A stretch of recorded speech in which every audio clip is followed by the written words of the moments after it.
15절부터 23절까지 21절까지의 말씀을 우리가 함께 봉독하고 말씀 전하도록 하겠습니다. 에베소서 5장 15절에서 21절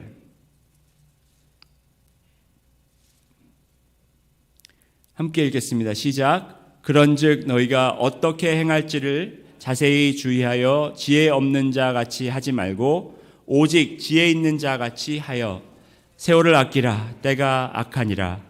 그러므로 어리석은 자가 되지 말고 오직 주의 뜻이 무엇인가 이해하라.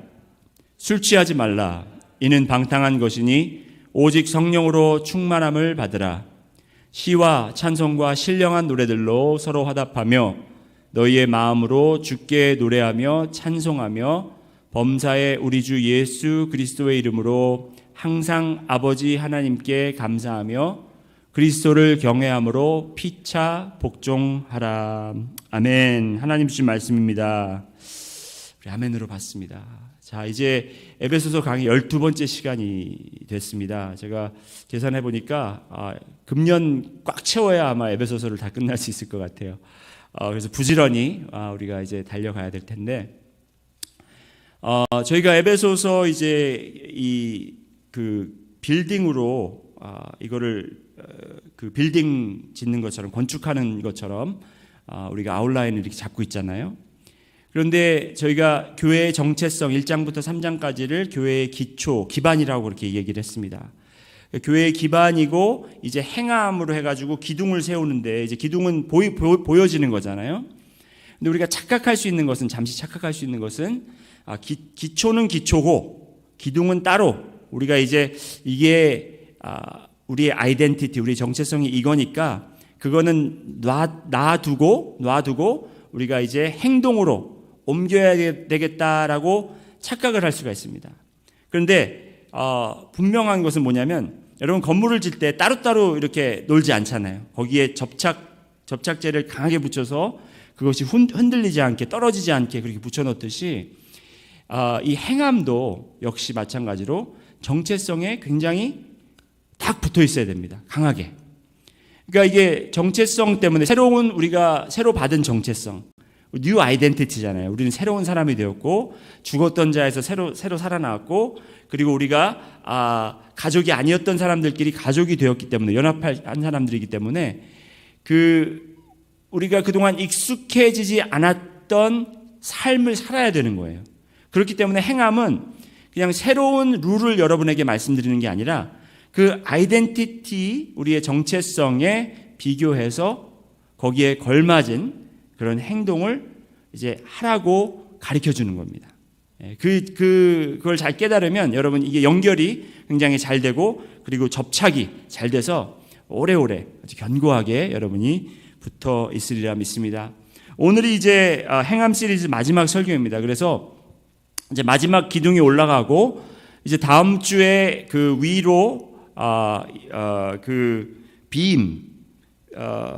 그 벽돌이 이제 위에 이제 쌓여지면서 그 위로 지붕이 이제 올라가고 이제 벽들이 세워질 것입니다.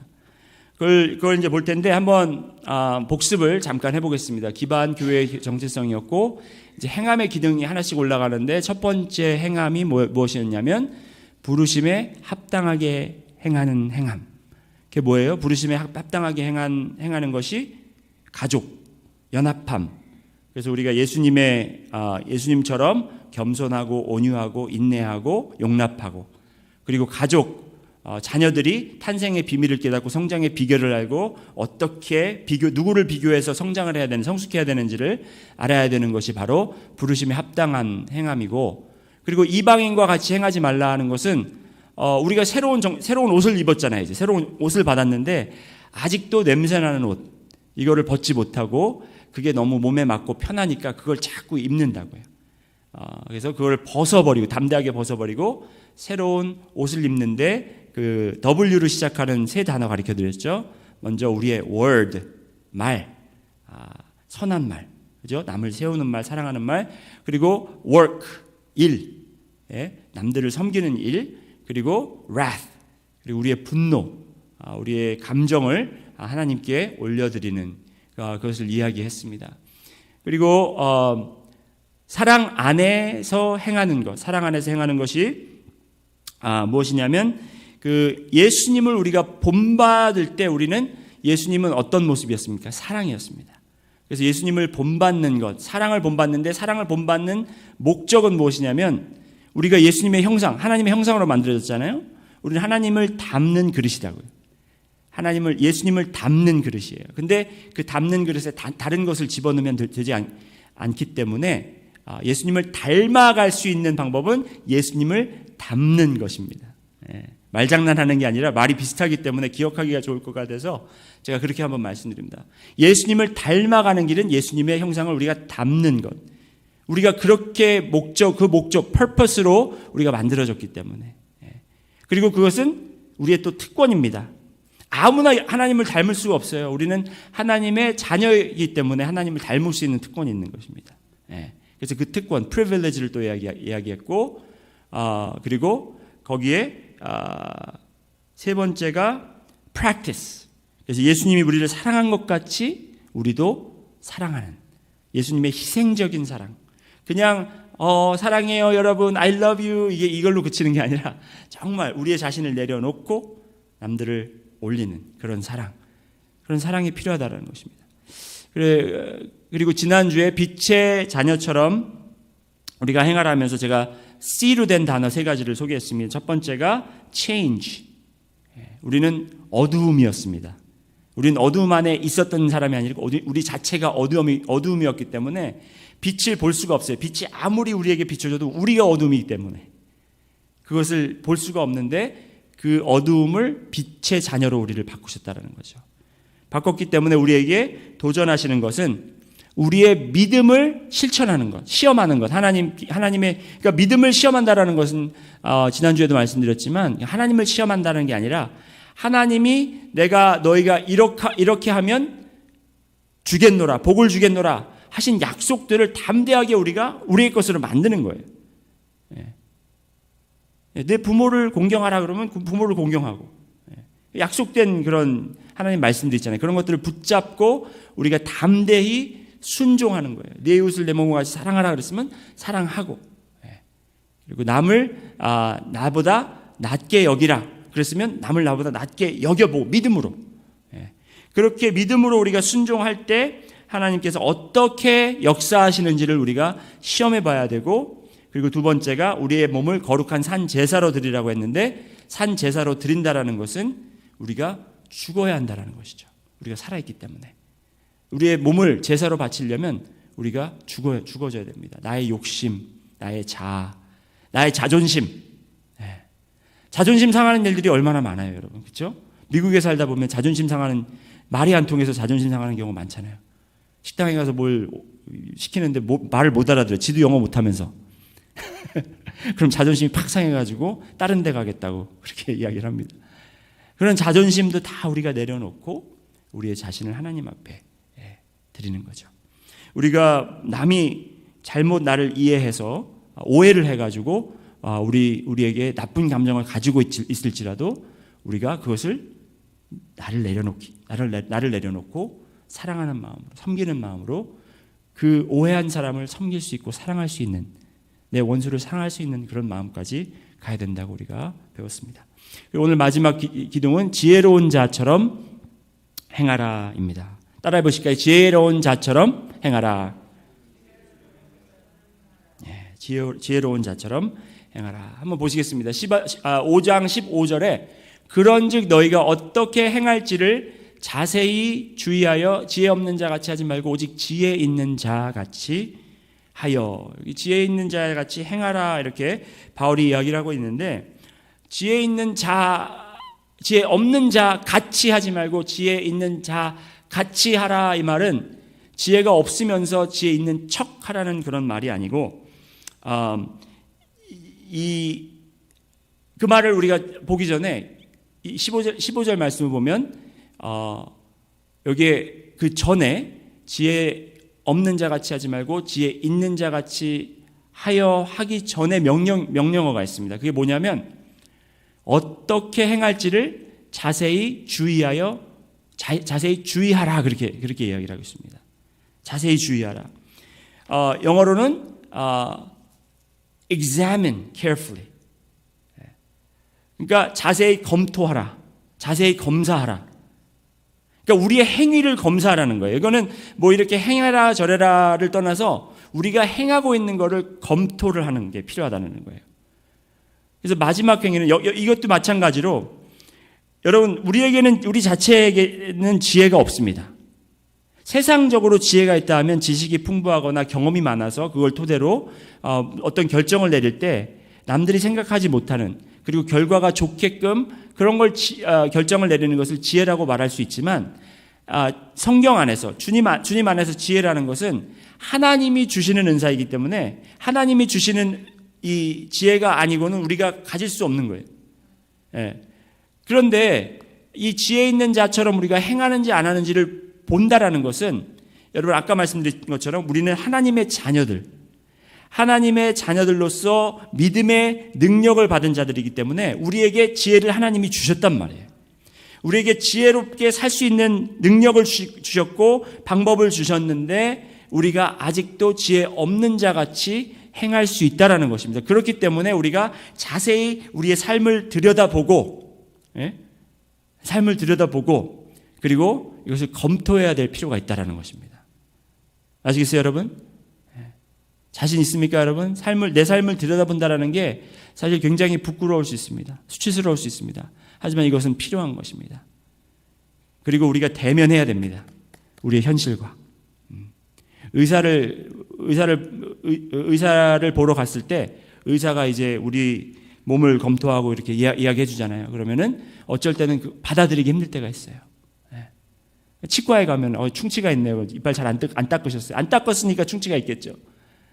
그 부끄러워요. 그런 게 부끄럽지만 그것을 발견을 해야 우리가 고쳐낼 수가 있기 때문에 행함도 우리의 삶도 지혜가 있는 자 같이 하는지 지혜가 없는 자 같이 하는지를 우리가 구분해야 된다는 것을 아시기 바랍니다. 그렇다면 지혜로운 자처럼 행하라라는 것이 무엇이냐면 제가 세 가지 어떻게 우리의 행함을 검토하느냐 제가 세 가지를 제시하겠습니다. 제가 하는 게 아니라 성경에 나와 있는 사도 바울이 제시하는 세 가지를 말씀드리겠는데 첫 번째가 time입니다. time. 따라해 보실까요? time. 나는 시간을 어떻게 사용하는가?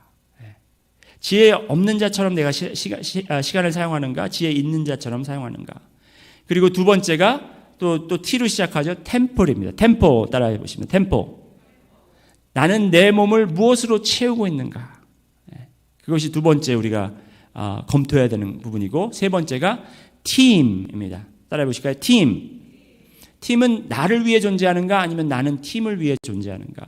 원래는 사실 공동체, 커뮤니티라는 말이 더 어울리는데 제가 T로 다 시작하는 말을 하기 위해서 팀이라는 말을 했습니다. 이 세 가지 부분에서 우리가 자세히 검토하면 내가 지혜 있는 사람처럼 행하는지 지혜 없는 사람처럼 행하는지를 깨달을 수가 있는 거예요. 그래서 내가 지혜 없는 자처럼 행하고 있다면 당장 회개하고 지혜 있는 자처럼. 왜? 우리는 이미 지혜를 하나님께서 주셨기 때문에 몰라서 못하는 게 아니라 우리가 잠깐 잊어버리고 그냥 생활 패턴처럼 헌옷을 그대로 입고 있듯이 그게 편하니까 그대로 걸치고 있는 거예요. 자, 타임 보시겠습니다. 나는 시간을 어떻게 사용하는가? 시간 사용 내용 조사 결과를 보면 지혜롭지 못한 자, 이 아소포이라는 단어가 이 헬라어로 지혜롭지 못한 자고 지혜로운 자는 소포이입니다. 근데 이 단어 두 개의 단어의 차이가 뭐냐면 아가 붙었어요. 지혜롭지 못한 자는 이게 전치사예요. 그러니까 라는 뜻은 without, 없다. 그러니까 지혜가 없다.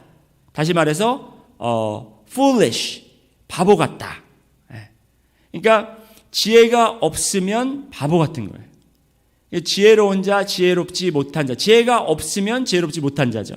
그렇지만 우리는 지혜가 있습니까? 없습니까? 여러분에게 지혜가 있습니까? 없습니까? 자신이 없으신가? 지혜는 있는데 자신이 없으신가 봐요. 지혜가 있습니다. 아멘? 아직도 이게 자, 크게 한번 따라해 보십니다. 나는 하나님께서 주신 지혜가 있다. 나에게는 하나님께서 주신 지혜가 있다. 아멘. 아멘 하고 받아들이셔야 합니다. 우리에겐 지혜가 있습니다. 자, 말씀 보시겠습니다. 16절에 세월을 아끼라. 때가 악하니라. 그러면서 사도 바울이 이 자세히 검토하라 하고서는 그 다음에 보면 세월을 아끼라. 때가 악하니라. 이렇게 이야기를 하고 있습니다. 세월을 아끼라. 이 말은 뭐냐면 여러분 세월을 아끼라 때가 악하니라 그 말씀은 따로 많이 들어보셨죠? 네, 따로 많이 들어보셨을 거예요. 어떠한 컨텍스트에서 어떠한 내용에서 그 말을 이렇게 했는지 모르겠지만 여러분이 분명히 들어보셨을 거예요. 근데 이게 어떤 컨텍스트에서 써지냐면 지혜로운 삶과 지혜롭지 못한 삶의 컨텍스트에 사용이 된다는 거예요. 세월을 아끼라. 영어로 이제 트랜슬레이션을 보면 make the best of your time 그렇게 돼 있어요. make the best of your time. 아니면 make best choices. 그런 식으로 이제 번역이 돼 있는데 원어와 가장 근접한 해석은 제가 볼 땐 이것 같습니다. 세월을 꺼내내어라. 구조해내어라. redeem the time. redeem이라는 단어는 구조하라는 거예요. redeem이라는 단어와 같은 단어가 뭐냐면 ransom이라는 단어인데 ransom은 어떤 때 사용이 되냐면 누가 우리 자녀를 납치해 갔어요. 납치해 갔을 때 전화를 걸어요. 납치해서 전화를 걸어서 물론 무서운 비유라 좀 그렇지만 전화를 해서 내가 네 아들을 데리고 있는데 돈을 얼마 갖고 와라. 그러면 내가 풀어주겠다. 그 돈이 ransom money인 거예요. 지금 이게 그러니까 신학적으로 보면은 세월을 아끼라라는 말이 세월을 아껴 써라 이게 아니라 세월을 지금 시간을 누가 뺏어갔다라는 거예요. 시간을 누가 우리에게 지금 뺏어가서 우리의 시간을 지금 우리가 지금 제대로 사용을 못하고 있는데 그거를 우리가 구조해 내와야 되는 거예요. 꺼내와야 되는 거예요. 이해가 되시죠?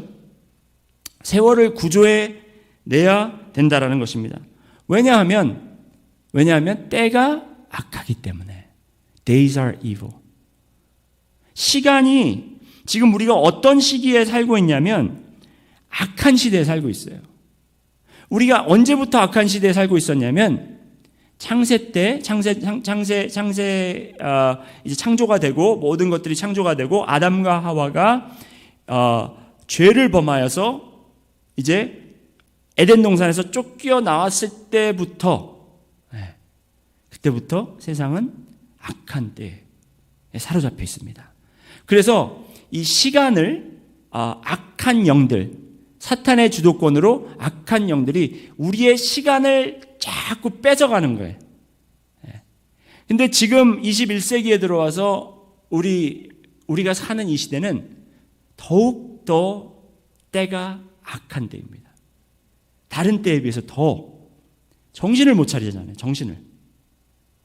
가만히 있어도 그냥 폰에서 띵띵띵 또 제 폰이 안 그러면 아내 폰에서 아니면 애들 폰에서 막 그냥 뭐 별의별 소리가 다 나죠. 그래서 잠시도 우리가 이거를 놓고 있으면은 그렇잖아요. 거의 폰 중독자가 돼버리는 거예요. 이거를 내 손에 없으면 뭔가 불안하고 뭔가 지금 완전히 큰 걸 잊어버린 것 같은 그런 느낌이 든단 말이죠.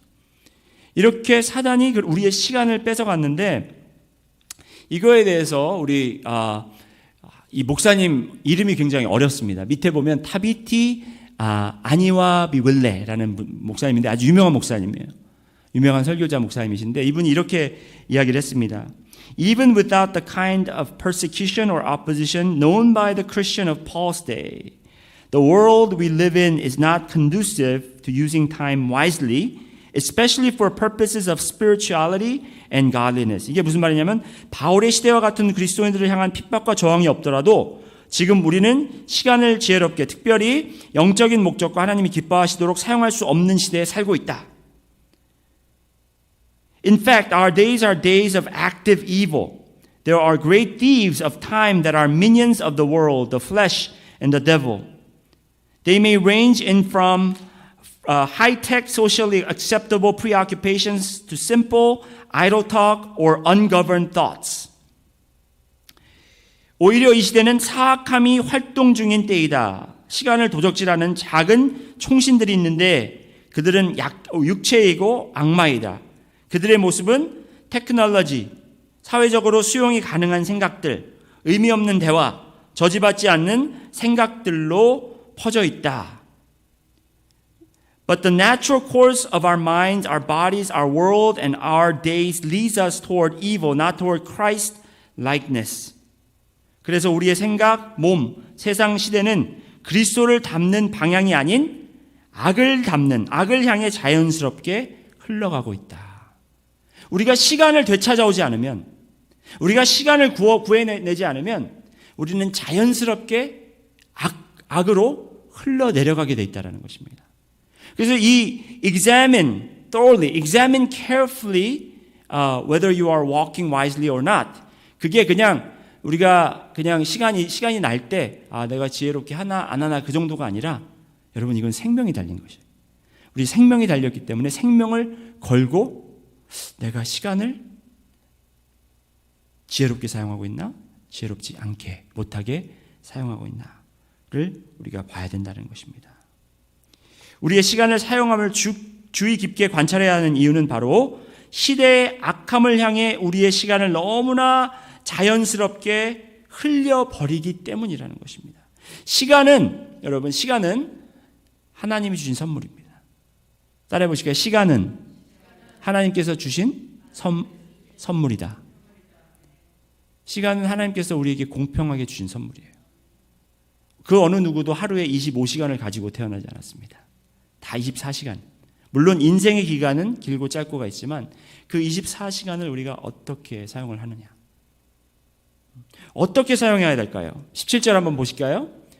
다 같이 읽어보시겠습니다. 시작. 그러므로 어리석은 자가 되지 말고 오직 주의 뜻이 무엇인가 이해하라.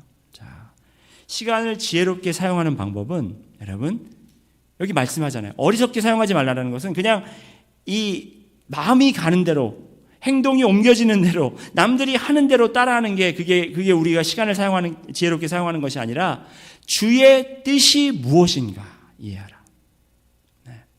오늘 뭐 계획이 있었는데 날씨 때문에 아니면 약속이 취소돼서 시간이 많이 남았어요. 이거 시간이 남네? 4시간이네? 뭐 할까?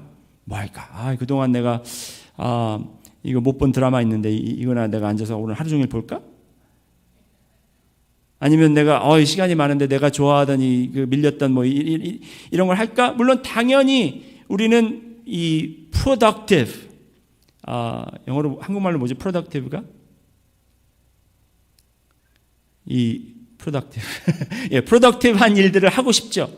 하지만 productive한 일일지라도 우리가 모든 시간은 하나님이 주신 선물이기 때문에 내 시간이 아니기 때문에 그 시간을 하나님의 뜻대로 어떻게 행해야 될지를 우리가 하나님께 의논하고 물어야 될 필요가 있다는 것입니다.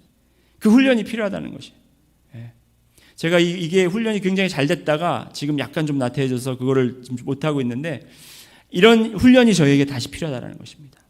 주님, 제가 오늘 무엇을 해야 될까요? 그러면 내가 하고 싶은 건 A지만 하나님께서 전혀 생각하지 않았던 B의 마음을 주실 때가 있어요. 오늘 네가 한번 시간 내서 저 사람 한번 전화해 볼래? 찾아가 볼래? 그래서 그 사람 연락 끊은 지도 오랜데 하면서 전화를 순종하는 마음으로 했어요. 그런데 갑자기 그 사람이 울면서 전화를 받습니다.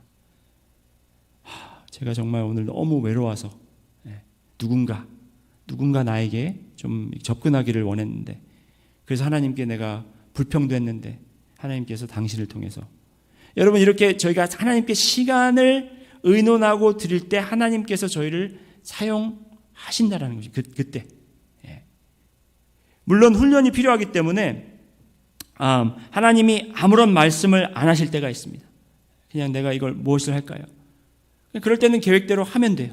하지만 우리가 잊지 않아야 되는 것은 항상 하나님께 의논하고 하나님께 의뢰하는 그런 훈련이 필요한 것입니다. 이것이 주님의 뜻입니까? 저희 부부를 멘토링하고 있는 데니얼 오 선교사님께서 저희 교회에 오셔서 제가 섬기고 있던 교회에 오셔서 설교를 하실 때 이 말씀을 한번 해주신 적이 있습니다. 그 busy라는 단어 있잖아요. 우리는 너무 그 삶에서 I am busy. 제가 한국에서 영어 배울 때는 How are you? 그러면 I am fine, thank you 그렇게 해야 되는데 미국에 오니까 How are you? 그러니까 I am busy, I am tired. 그 말이 너무 이게 입에 붙어 있다는 말이에요. I am busy, I am busy. 근데 이 busy라는 말을 그분이 이제 해석해서 풀어서 이렇게 얘기했습니다. 그 acronym으로 만들어서 be, being, you, under, s, Satan's, y, yoke. 이 사탄의 멍에 아래 있는 것이 busy라는 것입니다. 우리가 시간을 리딤하지 못할, 시간을 구속해내지 못할 때 우리는 사탄의 멍에에 잡혀 있다는 것입니다. 우리는 내가 마음대로 내 삶을 주관하고 내 시간을 주관하는 것 같지만 결국에는 사탄이 여러분의 삶을 움직이는 겁니다. 뭐 남들 다 하는데 그러면서 나도 하잖아요. 그렇지만 그것은 사탄이 남들 다 하는 걸 여러분에게 이게 미끼로 던져서 그걸 하고 싶게끔 만드는 거예요. 그래서 우리에게 주신 이 선물, 이 시간의 선물을 우리가 하나님께 다시 돌려드리면서 하나님, 내가 이 시간을 어떻게 하나님의 뜻대로 사용할 수 있을까요? 라는 그런 훈련을 해야 된다는 것입니다. 두 번째가 템포, 나의 몸을 무엇으로 채우는가. 18절 말씀 보시면 술 취하지 말라 이는 방탕한 것이니, 이 구절이 모르겠어요. 한국 교회는 모르겠지만 미국 교회에서 굉장히 핫 토픽이에요. 핫 토픽. 뭐냐면 술을 먹어도 되느냐 아니면 안 되냐, 그걸 논할 때 항상 거기서 들먹이는 구절이 바로 이 구절이라는 것입니다. 술 취하지 말라라는 거는 술을 먹지 말라라는 게 아니기 때문에 먹어도 된다 막 이런 식으로 이걸 이야기하는데, 역시 그것도 그 컨텍스트, 그 전체적인 내용에서 약간 비껴나간 것입니다. 예수님도 술을 마셨고 결혼식 때 물을 포도주로 만드셨기 때문에 술은 괜찮다 막 이런 이야기도 하고 하지만, 여러분 제가 말씀드리고자 하는 것은 여기서 술을 마셔도 된다 안 된다 그 말을 제가 드리는 게 아니라, 이 구절은 술에 대한 신학적 배경을 이야기하는, 의견을 이야기하는 게 아니라는 것을 말씀드리는 것입니다. 그럼 무엇을 이야기하는 것이냐? 이것은 바로 우리 몸에 무엇을 집어넣느냐, 지혜로운 것을 집어넣느냐, 지혜롭지 못한 것을 집어넣느냐, 바로 그 구절이라는 것입니다. 하나님께서 성전으로 세우신 이 몸 안에 성령이 아닌 다른 것으로 채워지는 일은 지혜롭지 않은 행함이다 라는 것을 바울이 이야기하고 있는 것입니다. 술 취하지 말라 이는 방탕한 것이라고 이야기합니다. 이 방탕하다라는 것은 육체의 락, 그러니까 즐거움의 도가 지나칠 정도로 빠져 있는 것. 그러니까 이 방탕하다 그러면 주로 이 술이나 마약이나 도박 그런 데만 사용이 되는데, 어떤 것이라도 excessive, 내가 정말 거기에 완전히 빠져 있어가지고 거기에 무엇이든지 너무 거기에 빠져 있어서 시간을 거기다 너무나 투자하고 이런 것들이 있다면 그것도 방탕한 것에 속한다는 거예요. 그렇기 때문에 어느 정도까지만, 육체의 유익은 약간의 유익이 있다고 그랬죠. 육체의 강건함은 약간의 유익이 있다고 그랬지만 그것이 전부가 돼서는 안 된다는 것입니다.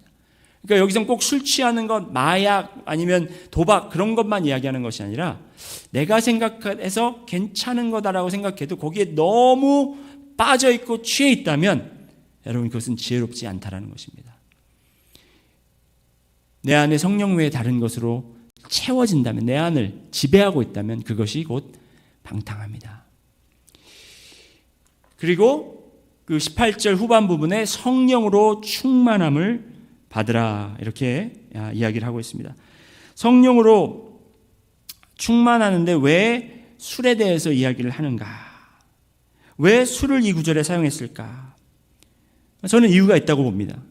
그러니까 뭐 도박하지 말아라, 아니면 음욕하지 말아라, 아니면 다른 다른 데 빠지지 말아라 이렇게 대충 이야기한 것이 아니고 다른 걸 찝어서 이야기한 것이 아니라 술에 대해서 정확하게 이야기한 구체적으로 그것을 가리킨 이유가 있다라는 것입니다. 그 이유는 뭐냐면 술은 내 몸에 들어오면 어떻게 됩니까, 여러분? 술에 취하지 말라 그랬잖아요. 취하잖아요. 취한 사람 보셨죠, 여러분? 여기 제가 취해 보신 적 있죠? 그렇게 물어보려고 그러다가 거기서 아멘 하면 큰일 날까봐 취한 사람 본 적 있죠, 여러분? 네. 취한 사람 본 적 있습니다. 취하면 어떻게 됩니까? 이성을 잃습니다. 취하면 어떻게 됩니까? 부끄러움이 사라집니다. 취하면 어떻게 됩니까? 내가 아닌 것 같아요.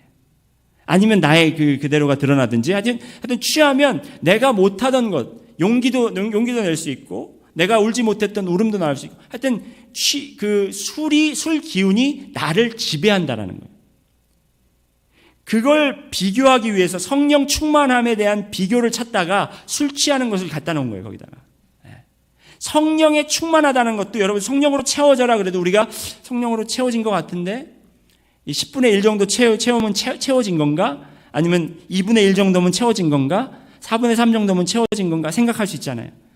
근데 그 성령으로 채워지라는 것이 어느 정도냐면 성령의 기운으로 내가 아닌 그때까지 내 이성을 잃어버리고 나의 부끄러움도 내려놓고 내가 원하는 것도 내려놓고 내가 나인 것을 포기하고 주님 성령 그러니까 하나님의 기운으로 내가 살아가는 것 바로 그것이 성령 충만하라는 것이. 그러니까 우리가 지혜롭게 사는 것은 내 몸에 하나님께서 나를 성전으로 세우셨다라는 것은 그냥 여기에 갈 데가 없어서 여기에 거하시려고 하는 게 아니라 성령이 내 안에 거하셔서 나를 지배하시고 나의 생각을 지배하시고 나의 의지를 지배하시고 나의 뜻을 지배하셔서 하나님의 뜻대로 살 수 있도록 그래서 하나님의 빛이 나를 통해서 우리 교회를 통해서 나올 수 있도록 그렇게 하셨다라는 거예요. 그것이 바로 지혜롭게 한다는 것입니다. 세 번째로 나는 팀 공동체를 위해 존재하는가? 아니면 팀이 나를 위해 존재하는가? 그러니까 이걸 다른 식으로 질문한다면 조금 바꿔보면 나는 공동체를 내 유익을 위해 사용하는가? 아니면 나는 교회의 유익을 위해 내가 사용이 되는가? 그거예요. 여러분 교회에 나오는 사람들은 많습니다. 어거스타만 해도 교회가 많죠? 한인교회들도 많죠? 교회에 나오시는 모든 분들이 여러분 이 팀에 대한 개념을 잘 갖고 있다고 생각하십니까? 교회를 나의 유익으로 사용할 때가 많다라는 거예요. 교회에 나오는 사람들이 교회가 나에게 유익이 되기 때문에 오는 경우가 많지 내가 교회에 유익이 되게끔 나로 인해서 교회에 유익이 되게끔 해서 오는 분들이 많이 없다라는 것입니다. 하지만 여기서 이야기하는 것은 내가 정말 이 공동체를 위해 그렇게 사는 것이 이 공동체를 조인할 때 내가 교회를 섬길 때 내가 교회를 나올 때 내가 받을 것만 생각하고 나오는 것이 아니라 내가 드릴 수 있는 것 내가 남들을 섬길 수 있는 것 그것을 우선권에 두고 그렇게 우리가 교회를 섬겨야 된다는 것입니다. 이게 어디에 나오냐 에베소서 5장 19절에 여러분 잘 들으세요. 이게 전혀 처음 들으실 때는 이게 왜 그게 여기서 어떻게 그런 포인트가 나오냐 생각이 되겠지만 여기 보시면 시와 찬송과 신령한 노래들로 서로 화답하며 너희의 마음으로 주께 노래하며 찬송하며 어떻게 보면 꼭 이 예배 인도하는 것 같아요. 그렇죠? 교회에 사용되는 교회 음악 장르를 소개하면서 시도 있고 찬송도 있고 신령한 노래도 있고 여러 가지들로 이제 이렇게 노래를 해라 찬양을 드려라 하는 것 같지만 이 구절의 주요 단어, 핵심 구절은, 핵심 문장은 무엇이냐면, 서로 화답하며입니다. 서로 화답하며. 따라해 보실까요? 서로 화답하며. 서로 화답하며. 여러분, 저는 어려서부터 음악을 해왔거든요. 저는 어려서부터 저희 어머님이 성악을 전공하셨기 때문에 노래도 배우고, 4살 때부터 맞아가면서 피아노 거기 앉아가지고 피아노 배웠는데 너무너무 싫어하니까 이제 피아노보단 그래도 현악 하면 좋겠다 그래서 저한테 바이올린을 먼저 시키셨다가 어렸어도 손이 크고 그러니까 그럼 첼로를 해봐라 그래서 첼로를 어려서 제가 했거든요. 어려서부터 해가지고 대학교 때까지 전공을 제가 첼로로 했습니다. 그러니까 음악을 그렇게 해왔는데 저는 음악에서 연주 형식에서 가장 좋아하는, 제가 선호하는 연주 형식이 뭐냐면 솔로예요. 솔로를 좋아하는 이유가 뭐냐면, 첫 번째, 내가 빛나니까. 두 번째, 남들 신경 안 써도 되니까. 혼자 알아서 하면 되니까. 솔로를 좋아했는데, 제가 이제 솔로에서 가장 또 좋은 형식이 뭐냐면, 그 콘체르토라고 오케스트라가 반주를 해주고, 제가 연주를 하는 거예요. 그게 가장, 이 솔로이스트들이 느낄 수 있는 가장 그 영광의 자리거든요. 오케스트라가 날 위해서 연주를 해주고, 반주를 해주고, 내가 솔로를 하는데, 제가 기회가 있어서 한 번은 콘체르토를 할 수 있는 영광의 자리가 있었습니다. 근데 제가 혼자 그 콘체르토를 연주할 때 너무 잘 되는 거예요. 소리도 너무 좋고 막 그랬는데, 오케스트라랑 리허설을 하는데 너무 안 맞아요. 너무 안 맞으니까 이 지휘하시던 지휘자가 저를 연습 끝나고 조용히 부르시더니, 그러니까 영어로 이렇게 하시는 거예요. Ray, you sound good by yourself, but you need to listen to the orchestra. I know you are the main guy, but you need to submit to the orchestra. 그러니까 오케스트라와 소리를 맞춰야지, 네가 아무리 훌륭한 소리를 낼지라도 오케스트라와 맞히질 않으면, 내 지휘에 따라오지 않으면 그 연주는 망한 거다. 이렇게 이제 대충 이야기를 하신 거예요. 그 말이 맞습니다. 그게 바로 화답하다는 거예요. 그러니까 그 예전에 그 예수님 당시에 바울 시대에 예배가 어떻게 됐는지 연구는 많지만 정확하게 나오진 않습니다. 그런데 화답하라는 걸 봐서 그때 예배들은 혼자서 노래하는 게 아니라, 앞에서 누가 마이크 들고 노래하면 다 따라하는 게 아니라, 누가 인도자가 노래를 하면 회중이 따라 하든지, 아니면 이 한 섹션에서 노래를 하면 또 다른 한 섹션에서 노래를 하든지, 그렇게 서로 맞추어 가면서 그렇게 화음을 이루면서 노래를 했다라는 거예요. 그러니까 음악도 이렇게 팀으로 돼가지고 우리가 함께 연주를 할 때는 서로의 음성을, 서로의 연주를 들으면서 내가 거기에 맞춰가는 게 필요하다는 것입니다. 그런데 우리는 그냥 혼자 빛나려고, 아유 저 사람 못 따라오네, 그냥 내가 알아서 해야지 하면서 나만 계속 이렇게 연주를 세게 하고 강하게 한다면, 그것은 절대로 아름다운 아름다운 소리를 낼 수가 없다라는 것입니다. 여기 보세요, 여러분. 범사의 20절에 범사의 우리 주 예수 그리스도의 이름으로 항상 아버지 하나님께 감사하며, 여기 보시면 우리 주 예수, 우리라는 단어가 나오잖아요. 우리는 공동체라는 거예요, 여러분. 지금 이 코로나 상태가요, 제가 코로나 때문에 가장 마음 아픈 게 뭐냐면, 그래도 교회에서, 그래도 일주일에 한 번, 두 번 교회에 나와서 우리가 함께 앉아서 예배드리고, 그리고 친교하고 악수하고 허그하고 그럴 기회가 있었는데, 지금은 교회에 나와도 따로따로 이렇게 막 6 feet apart 해가지고 따로 앉고, 끝나자마자 염려와 근심 때문에 그냥 휑하니 밖으로 나가버리고, 이게 전 너무 마음이 아프다라는 거예요. 우리 주 예수, 우리 교회가 지금 우리라는 이 공동체이기 때문에 여러분 서로를 알아가야 되는, 그게 필요한 거잖아요. 그렇죠? 우리가 권사님이 어떤 지금 삶을 살고 계신지, 어떤 생각, 어떤 고민을 가지고 계신지 여기 다 모르시잖아요.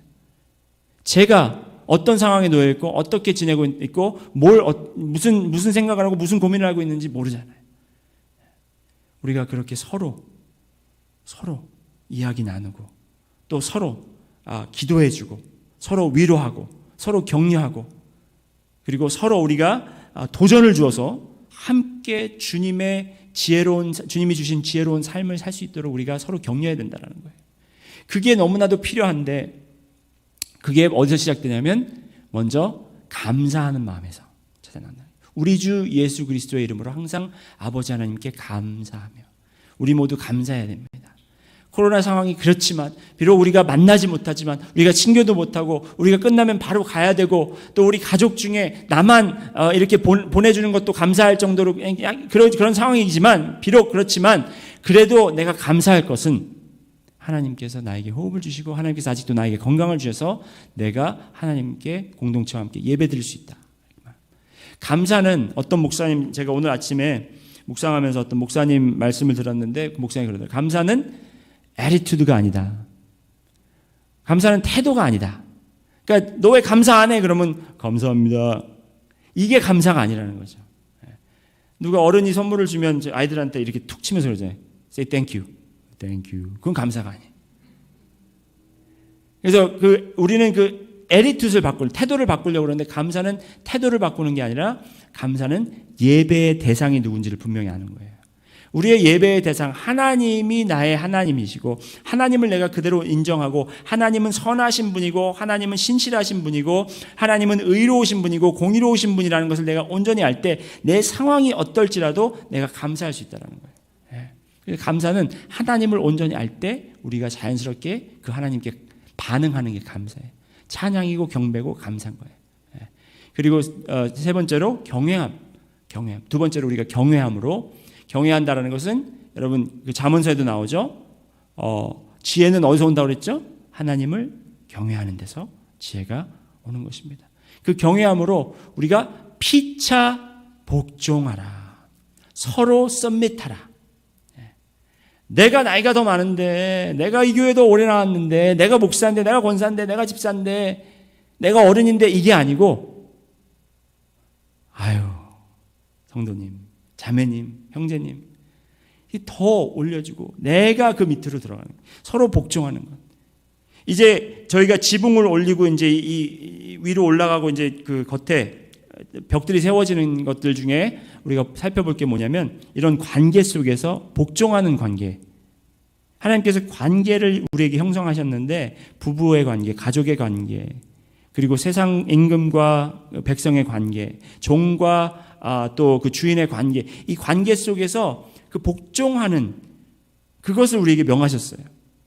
그런데 우리가 먼저 성도끼리 서로 피차 복종하는 것.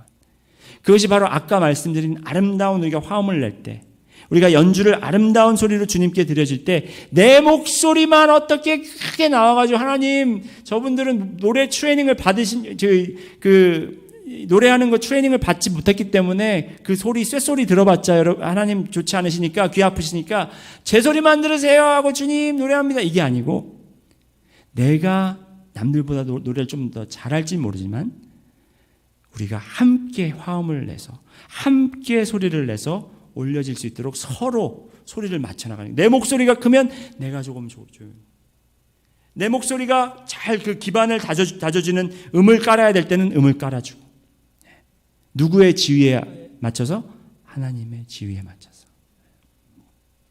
그게 바로 서로 복종하는 말입니다. 오늘 말씀의 결론은 제가 말로 안 하고 우리 한번 실습을 한번 해보겠습니다.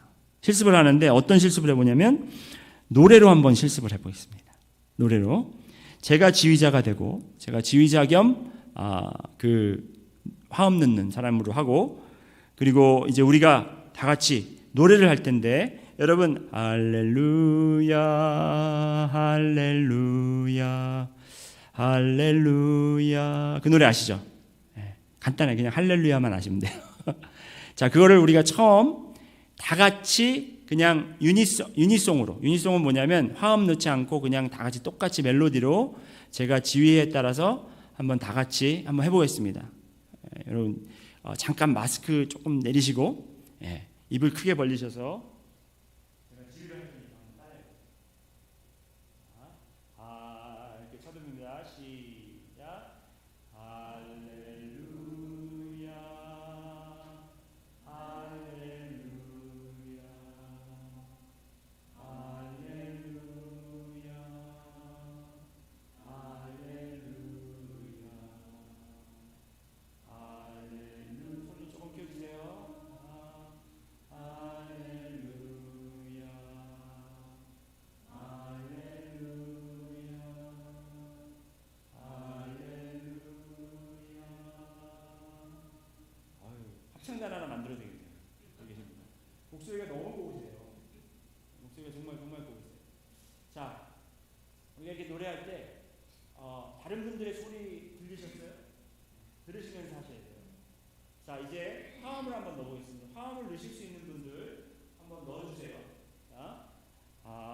이게 저거니까 이게 할렐루야 그게 이제 맞는 의미니까 거기다가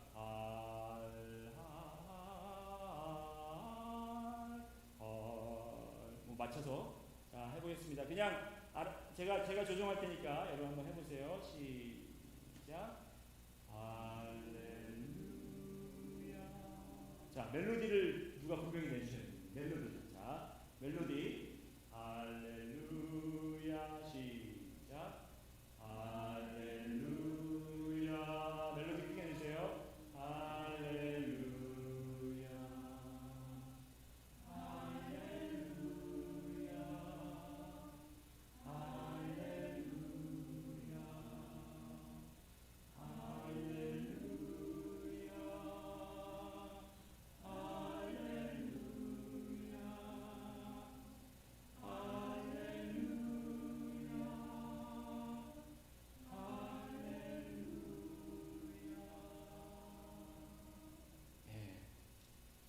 이렇게 해서 저희가 연습도 안 했지만 이렇게 하면서 음악을 낼 때 제가 혼자 부르는 것보다 여러분이 혼자 부르는 것보다 우리가 함께 서로에게 피차 복종해 가면서 우리가 하나님께 드렸을 때 이 소리가 우리가 찬양 드릴 때도요. 요즘에 이 예배에 가장 좀 큰 뭐라 그럴까 허점 이 약점이라는 게 약점이라고 할 수 있는 게 뭐냐면 찬양대 찬양팀이라는 그 컨셉이 들어오면서 찬양팀들이 앞에 마이크를 잡고 큰 연주를 하면서 이렇게 하는데 그들이 연주하고 사실 회중은 그들 보면서 그냥 좋아하는 본인들이 관중이 돼버린 그게 예배의 현실이 돼버렸다는 거죠. 그게 예배가 아니라 찬양 인도자는 회중이 소리를 내어서 그들이 하나님께 찬양을 드릴 수 있도록 그래서 함께 교회가 한 목소리로 이 화음을 넣어가면서 아름다운 음악을 하나님께 공동체 그 모습으로 연합한 모습으로 드려지는 바로 그것이 아름다운 찬양이라는 것입니다. 아름다운 예배라는 것입니다. 세상에 빛으로 세우신 교회가 지혜로운 자처럼 행하려면 우리가 이제 시간을 다시 되찾아오고 성령으로 채워져서 성령으로 취해서 주님의 지위에 따라서 서로 존중하고 위하며 함께 우리가 나아가는 모습을 나타내야 할 것입니다. 그렇게 하기 위해서 여러분 무엇을 해야 된다고 그랬죠? 검토하고 여러분이 검사하고 나의 시간을 한번 보세요. 여러분 시간표를 한번 보세요. 내가 어떻게 내 시간을 사용하고 있는가? 그리고 내가 내 머릿속에 어떤 생각으로 내 마음속에 어떤 생각으로 가득 차 있는가? 내가 뭘 한다고 이렇게 정신이 없을까? 그걸 우리가 점검하고 내가 나를 위해 모든 사람들을 이용하고 교회를 이용하고 그렇게 살고 있는가? 아니면 내가 정말 공동체를 위해서 희생이 되어지는가? 그것을 우리가 검토해 볼 때 정말 하나님께서 교회를 든든한 반석 위에 계속해서 세워주실 줄 믿습니다. 기도하시겠습니다. 주님 감사합니다. 오늘도 또한 에베소서를 통해서 귀한 말씀 저희가 그리고 귀한 도전 저희가 얻고 갑니다. 주님 이것을 그냥 듣고 마치는 것이